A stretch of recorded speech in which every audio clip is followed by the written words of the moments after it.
Miss হবে না আপনার পছন্দের টিভি শো। দেখুন জি5 অ্যাপে একদম ফ্রি। জোনাকি, এটা মনে রাখিস যে তুই কার নাতনি। সেই মানুষটার নাতনি কিন্তু কোনো কাজে হারে না।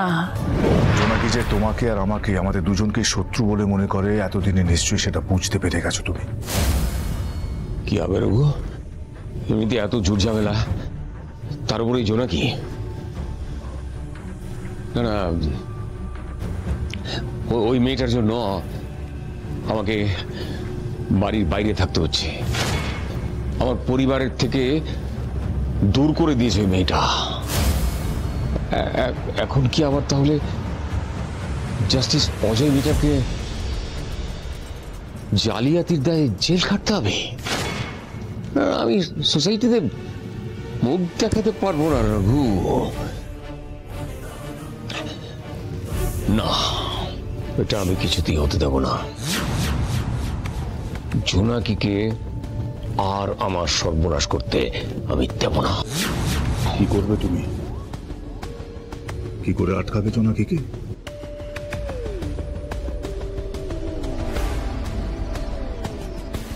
জোনাকির মা যে জেল খাটছে, এই সত্যিটা মিত্তির বাড়ির কেউ জানে না। এতদিন জোনাকি মিত্তির বাড়ি থেকে এই সত্যিটা লুকিয়ে রেখেছিল। এই সত্যিটা বারুদের মতো জোনাকির জীবনে আগুন জ্বালিয়ে দেবে। Good, very good. অজয় জোনাকিকে ঝাড়ে বংশে শেষ করে দিতে হবে। তার আগে প্রতিমার অবস্থাটা একবার দেখে নিয়ে আমি যাচাই করে নি। ও কতখানি কি বলার জায়গায় রয়েছে সেটাও যাচাই করতে হবে, কারণ প্রতিমাও যদি মুখ খুলে দেয় সেটাও কিন্তু আমাদের কাছে বিরাট বড় একটা থ্রেট। আর জোনাকিও যাতে একেবারেই মুখ খুলতে না পারে সেটা নিশ্চিত করতে হবে রঘু। জোনাকির ব্যাপারে যেখান থেকে সম্ভব আরো খবর জোগাড় করবো রঘু। তুমি লোক লাগাও, তোমার সমস্ত সোর্সগুলোকে অ্যাক্টিভেট করো। 1 ইঞ্চিও জমি ছাড়া যাবে না। শত্রুকে গোড়া থেকে শেষ করতে ময়দানে নামবো আমরা।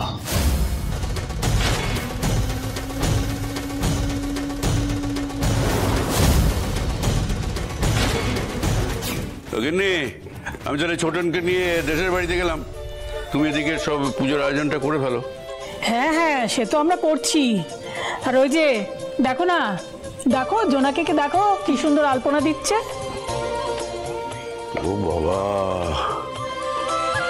ওহো বাহ, দারুণ। হ্যাঁ, কি সুন্দর। না রে, ও আই নাও। হ্যাঁ, চাটা খেয়ে বেরিয়ে। হ্যাঁ, দাও এটা আমাকে দাও। হ্যাঁ ধর। হ্যাঁ, ও ছোট, এখানে পরোটা, আলু ভাজা আর মিষ্টি আছে, বাবাকে খাইয়ে দিস। ঠিক আছে, ঠিক আছে।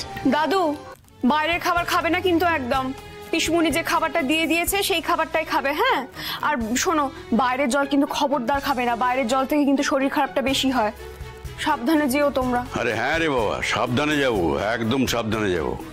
আজ আমি খুব খুশি, জানিস তো, খুব খুশি। আমি ফিরিয়ে আনছি আমাদের আরাধ্য এই কুলদেবতার শিলা। প্রতিষ্ঠিত হবে আবার আমাদের এই মন্দিরে। তা আবার কবে না, আজকের এই পয়লা বৈশাখের শুভ দিনে। ভাগ্যেশ তোর দিদা আমাকে কথাটা মাথায় দিয়ে দিয়েছিল, বুঝতে পারলি? ও ঠাম্মি, আমি বাগান থেকে সব ফুল তুলে এনেছি, আমি ঠাকুর দালানে রেখে দিই। হ্যাঁ হ্যাঁ, তাই রেখে দে। বৌমা, এবার তো ঠাকুরের ভোগ রান্না হবে, তাহলে তুমি আমি দুজনে মিলে হাতে হাতে করি। আচ্ছা, ঠিক আছে। মিনু, এই যে ফর্দ মিলিয়ে সমস্ত বাজার নিয়ে চলে এসেছি। হ্যাঁ হ্যাঁ, দাও দাও।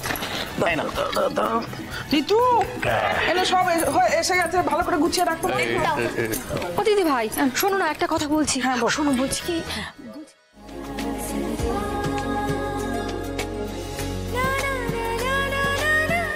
মা চণ্ডী, পুজোটা হলে প্রসাদ নিয়ে মায়ের সঙ্গে দেখা করতে যাব। মাকে দেখার জন্য মনটা বড্ড ছটফট করছে গো। আর আজকের দিনটা কাটলে আমি জুনিয়র মিত্তিবাবুকে মায়ের সব কথা জানাবো। আসুন, যান।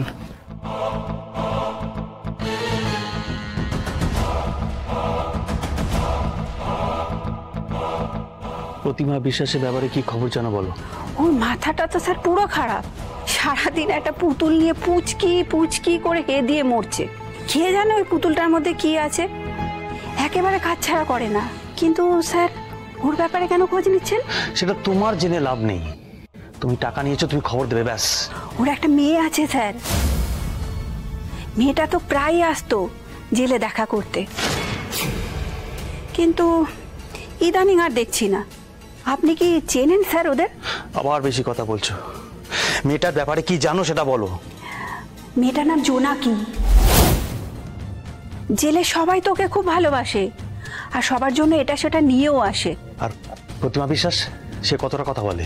তার বাড়ি থেকে কে কে আসে? কে কে আছে বাড়িতে? আর তো কাউকে দেখি না। বাড়ির খবর স্যার এর থেকে বেশি আমি আর কিছু বলতে পারবো না। ওর মাথাটা তো একেবারে খারাপ।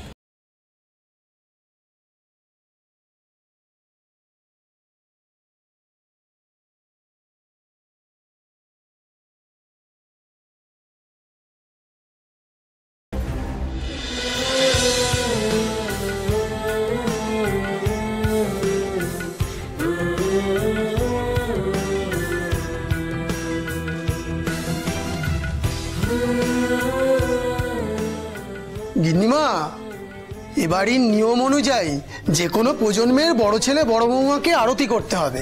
তাদের ডাকুন।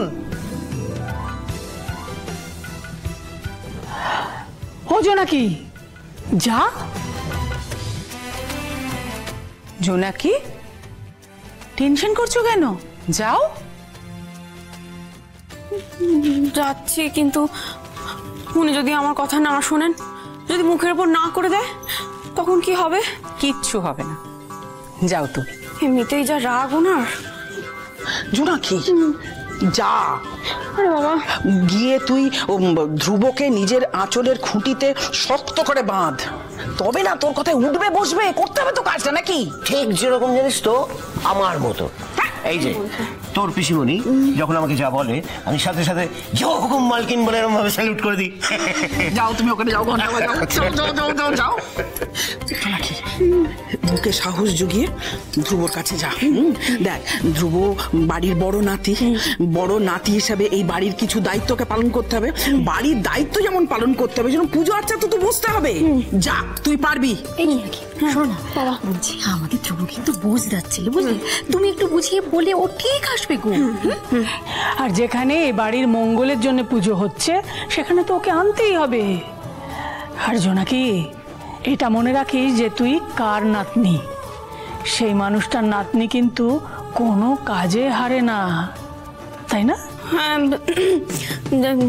যাচ্ছি যাচ্ছি, দেখি কি করতে পারি। ও ঠাকুর, তুমি দেখো তোমার আরতি যেন বাড়ির সকলের ইচ্ছে অনুযায়ী উকিল বাবুর হাতেই হয়। উফ বাবা। জি5 ডাউনলোড করুন আর সব এপিসোড দেখুন একদম ফ্রি।